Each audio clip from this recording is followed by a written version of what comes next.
Hello friends, welcome back to my YouTube channel. So Bigg Boss ಬಗ್ಗೆ updates ಕೊಡ್ತಾ ಇದೆ. So finally weekend ಬಂತು. ಶನಿವಾರ ಅಂತೂ ಸುದೀಪ್ ಸರ್ ಸಖತ್ತಾಗಿ ರುಬ್ಬಿದ್ದಾರೆ ಜಗದೀಶ್ ಅವ್ರಿಗೆ. ನೋಡೋಣ ಇನ್ಮೇಲೆ ಬುದ್ಧಿ ಕಲಿತಾರ, ಆ ಥರ ಎಲ್ಲ ಮಾತುಗಳನ್ನ ಆಡದೆ ಇರ್ತಾರ ಅಂತಲೂ ಕೂಡ ನೋಡೋಣ.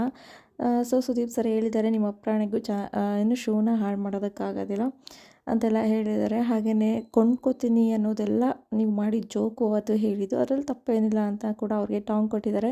ಸೊ ಕಾದು ನೋಡೋಣ ಮುಂದೆ ಯಾವ ರೀತಿ ಇರ್ತಾರೆ ಜಗದೀಶ್ ಅವರು ಅಂತ.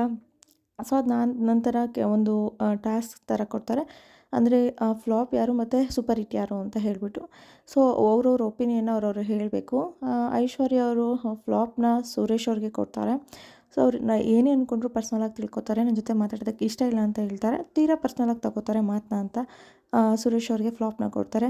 ಹಾಗೆಯೇ ಯಮುನವರು ಜಗದೀಶ್ ಅವ್ರಿಗೆ ಕೊಡ್ತಾರೆ.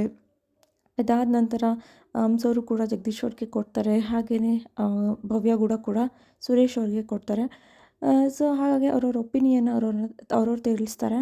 ಸೂಪರ್ ಹಿಟ್ನ ಕೆಲವೊಬ್ಬರು ರಂಜಿತ್ ಅವ್ರಿಗೆ ಕೊಡ್ತಾರೆ, ಕೆಲವೊಬ್ಬರು ತ್ರಿವಿಕ್ರಮ್ ಅವ್ರಿಗೆ ಕೊಡ್ತಾರೆ. ಹೀಗೆ ಅವ್ರವ್ರ ಒಪಿನಿಯನ್ ಅವ್ರು ತಿಳಿಸ್ತಾ ಹೋಗ್ತಾರೆ. ಇಲ್ಲಿ ಅಂದರೆ ಡೈರೆಕ್ಟಾಗಿ ಅವ್ರವ್ರ ಮುಂದೆಯೇ ಅವ್ರವ್ರ ಒಪಿನಿಯನ್ನ ತಿಳಿಸ್ಬೇಕು ಅಂತ ಹೇಳಿದಾಗ ಇನ್ನೊಂದು ಕೆಲವಷ್ಟು ಮನಸ್ಸುಗಳು ಮತ್ತೆ ಹದಗೆಡ್ಬೋದು. ಯಾಕಂತ ಹೇಳಿದ್ರೆ ಒಬ್ಬರು ಅಂದರೆ ಅರ್ಥ ಮಾಡ್ಕೊಂಡಿರ್ತಾರೆ, ಮತ್ತು ಅವ್ರ ಮನಸ್ಸೊಳಗಡೆ ಇವ್ರ ಮನಸ್ಸಲ್ಲಿ ನಮ್ಮ ಬಗ್ಗೆ ಈ ರೀತಿ ಇದೆ, ಇವ್ರು ನಮ್ಮನ್ನ ದ್ವೇಷ ಮಾಡ್ತಾಯಿದ್ದಾರೆ, ಇವ್ರು ನಮ್ಮನ್ನ ಟಾರ್ಗೆಟ್ ಮಾಡ್ತಾಯಿದ್ದಾರೆ ಅಂತ ಅವ್ರ ಮನಸ್ಸಲ್ಲಿ ಬಂದರೆ ಸೊ ಕೊನೆವರೆಗೂ ಅದೇ ಉಳ್ಕೊಬಿಡುತ್ತೆ. ಅವ್ರು ಎಷ್ಟೇ ಒಳ್ಳೆ ಮಾತಾಡಿದ್ರು ಕೂಡ ಅವರು ನಮ್ಮ ಪರ ನಮ್ಮವರು ಅಂತ ಅನ್ಸೋದಿಲ್ಲ. ಸೊ ಬಿಗ್ ಬಾಸ್ ಅವರು ಈ ಥರ ಮನಸ್ಸೊಳಗಡೆ ಬೆಂಕಿ ಹಚ್ಚೋದಕ್ಕೋಸ್ಕರ ಈ ಥರ ಎಲ್ಲರ ಮುಂದೆನೂ ಕೂಡ ಫ್ಲಾಪ್ ಯಾರು ಸೂಪರ್ ಹಿಟ್ ಯಾರು ರೀಸನ್ ಕೊಟ್ಬಿಟ್ಟು ಹೇಳಿ ಅಂತ ಈ ಥರ ಕೆಲವೊಂದು ಟಾಸ್ಕ್ಗಳನ್ನ ಇಡ್ತಾರೆ. ಸೊ ಅವ್ರು ಸಪ್ರೇಟಾಗಿ ಕರೆದ್ಬಿಟ್ಟು ಕನ್ಸಲ್ಟೇಷನ್ ರೂಮಲ್ಲಿ ಕೇಳ್ಬೋದಿತ್ತು.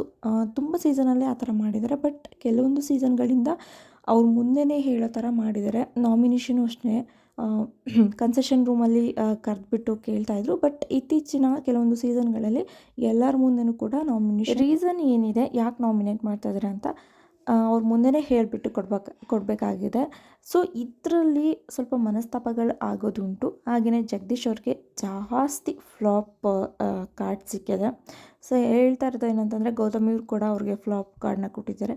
ಅವರ ವಯಸ್ಸಿಗೆ ಸಿಗಬೇಕಾದಂತಹ ಮರ್ಯಾದೆನ ಅವರು ಕಡಿಮೆ ಮಾಡ್ಕೋತಾ ಇದ್ದಾರೆ. ಏನೇನೋ ಮಾತಾಡಿ ಅವ್ರ ವಯಸ್ಸಿಗೆ ಸಿಗಬೇಕಾಗಿರೋಂತಹ ಮರ್ಯಾದೆನ ಕಡಿಮೆ ಮಾಡ್ಕೋತಾ ಇದ್ದಾರೆ ಅಂತ ರೀಸನ್ಗಳನ್ನ ಕೊಡ್ತಾರೆ. ಸೊ ಇದೆಲ್ಲ ಮುಗಿಯುತ್ತೆ, ಕೊನೆಗೆ ಫೈನಲಿ ಎಲಿಮಿನೇಷನ್ ಬರುತ್ತೆ. ಸೊ ಈ ಎಲಿಮಿನೇಷನಲ್ಲಿ ಯಾರು ಬಿಗ್ ಬಾಸ್ ಶೋನ ಎಲಿಮಿನೇಟ್ ಆಗ್ತಾ ಇದ್ದಾರೆ ಅಂತ ಅಂದರೆ, ಸೊ ನಾವು ಏನು ಕೂಡ ಮಾಡೋಕ್ಕಾಗ್ತಿರಲಿಲ್ಲ. ಯಾಕಂದರೆ ಅವ್ರು ಸ್ವಲ್ಪ ಆ್ಯಕ್ಟಿವಾಗೇ ಇದ್ದರು. ಸೊ ಎಲ್ಲ ಕಡೆನೂ ಓಡಾಡ್ಕೊಂಡಿದ್ರು, ಆ್ಯಕ್ಟಿವ್ ಆಗಿದ್ದರು. ನಾವು ಅಂದ್ಕೊಂಡ್ವಿ ಈ ವಾರ ಎಲಿಮಿನೇಷನ್ ಇರಲ್ಲ ಅಂತ, ಬಟ್ ಇವ್ರು ಎಲಿಮಿನೇಟ್ ಆಗ್ತಾರೆ ಅಂತ ಅಂದ್ಕೊಂಡಿರಲಿಲ್ಲ. ಬೇರೆ ಸ್ಪರ್ಧಿಗಳು ಇದ್ದರು, ಆಟ ಆಡದೇ ಇರೋರು. ಜಗದೀಶ್ ಅವ್ರನ್ನೂ ಕೂಡ ಮಾಡ್ಬೋದಿತ್ತು, ಬಟ್ ಜಗದೀಶ್ ಅವ್ರನ್ನ ಮಾಡಲ್ಲ. ಯಾಕಂದರೆ ಟಿ ಆರ್ ಪಿಗೋಸ್ಕರ ಇವ್ರನ್ನ ಮಾಡೋಕ್ಕೆ ಸಾಧ್ಯವೇ ಇಲ್ಲ. ಹಾಗಾಗಿ ಯಾರು ಎಲಿಮಿನೇಟ್ ಆದರು ಅಂತ ಹೇಳಿದ್ರೆ ಯಮುನವರು ಎಲಿಮಿನೇಟ್ ಆಗಿದ್ದಾರೆ. ಸೊ ನಿಜವಾಗ್ಲೂ ಇವ್ರು ಸ್ವಲ್ಪ ಆ್ಯಕ್ಟಿವ್ ಆಗೇ ಇದ್ದರು ಅಂತಲೇ ಹೇಳ್ಬೋದು. ಟಾಸ್ಕ್ ಮಾಡ್ತಾಯಿದ್ರು, ಮತ್ತು ಕಿಚನಲ್ಲಿದ್ದರು, ಎಲ್ಲ ಕಡೆ ಓಡಾಡ್ಕೊಂಡು ಎಲ್ಲರ ಜೊತೆ ಮಾತಾಡ್ಕೊಂಡಿದ್ರು. ಬಟ್ ಯಾಕೆ ಫಸ್ಟ್ ವೀಕಲ್ಲೇ ಎಲಿಮಿನೇಟ್ ಮಾಡಿದ್ದಾರೆ ಅಂತ ಗೊತ್ತಿಲ್ಲ. ಜಗದೀಶ್ ಅವ್ರನ್ನ ಮಾಡ್ಬೋದಿತ್ತು, ಬಟ್ ಟಿ ಆರ್ ಪಿ ಕಾರಣಕ್ಕೋಸ್ಕರ ಇಟ್ಕೊಂಡಿದ್ದಾರೆ. ಮಾನಸ್ ಅವ್ರನ್ನೂ ಮಾಡ್ಬೋದಿತ್ತು, ಸೊ ಅವ್ರನ್ನ ಯಾಕೆ ಇಟ್ಕೊಂಡಿದ್ದಾರೆ ಅಂತ ಗೊತ್ತಿಲ್ಲ. ಇನ್ನು ಹಂಸ ಅವರು ಸ್ವಲ್ಪ ಪರವಾಗಿಲ್ಲ, ಬಟ್ ಅವರು ಎಲಿಮಿನೇಟ್ ಆಗ್ಬೋದಿತ್ತು, ಬಟ್ ಕ್ಯಾಪ್ಟನ್ ಆಗಿರೋದ್ರಿಂದ ಎಲಿಮಿನೇಷನ್ ಮಾಡಿಲ್ಲ ಅವ್ರನ್ನ. ಸೊ ಫೈನಲಿ ಯಮುನವರು ಫಸ್ಟ್ ವೀಕು ಎಲಿಮಿನೇಟ್ ಆಗಿದ್ದಾರೆ. ನಿಜ ಸ್ವಲ್ಪ ಬೇಜಾರಾಯಿತು, ಯಾಕಂದರೆ ಇನ್ನೊಂದು ಸ್ವಲ್ಪ ಚಾನ್ಸ್ ಕೊಡ್ಬೋದಿತ್ತು. ಫಸ್ಟ್ ವೀಕಲ್ಲೇ ಫುಲ್ ಪರ್ಫಾರ್ಮೆನ್ಸ್ನೆಲ್ಲ ತೋರ್ಸೋಕ್ಕಾಗೋದಿಲ್ಲ ಯಾರಿಗೆ ಆದ್ರೂ ಕೂಡ. ಅರ್ಥ ಮಾಡ್ಕೊಳ್ಳೋದ್ರಲ್ಲೇ ಟೈಮ್ ಹೋಗ್ಬಿಡುತ್ತೆ.